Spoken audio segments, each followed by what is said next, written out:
বিসমিল্লাহির রহমানির রহিম। আমি একটা অনুষ্ঠানের কাজ করতেছি। এই যে সবাই দেখবেন, রুইপুর ইউনিয়নের মধ্যে এই প্রথম জমাত স্টার্ট করলাম। সব কিছু কমপ্লিট করে মুরগির রোস্ট, গরুর রজালা, মুরগির ফ্রাই, মাছকুলির ডাল, জর্দা, এনো যা থাকলে দিয়ে ইত্যাদি দাও। লাগে সব কিছু ইনশাল্লাহ এখানে পরিবেশন করছি। এই যে খানসামারা খাবার নিয়ে নিয়ে দিতেছে।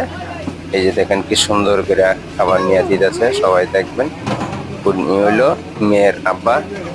এই যে দেখেন উনি সুন্দর করে পরিবেশন করতেছে, কারো কোনো ডিস্টার্ব যেন না হয়, সব ঠিকঠাক মতন যে সবার সুন্দর মতন পরিবেশন করতে পারে, সব খানসামারে বলে দিতেছে যে কারো কোনো সমস্যা যে না হয়। তবে ইনশাল্লাহ সবাই ওনাদের জন্য দোয়া করবেন, ওনারা যেন লাভবান সব সুখিতে হয়।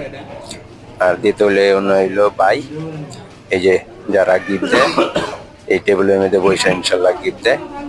ভালো থাকেন, সুস্থ থাকেন। স্ক্রিনে দেওয়া নাম্বার তুই যোগাযোগ আমার দিক করেন। চাইস। আসসালামু আলাইকুম ওয়া রাহমাতুল্লাহি ওয়া বারাকাতুহু।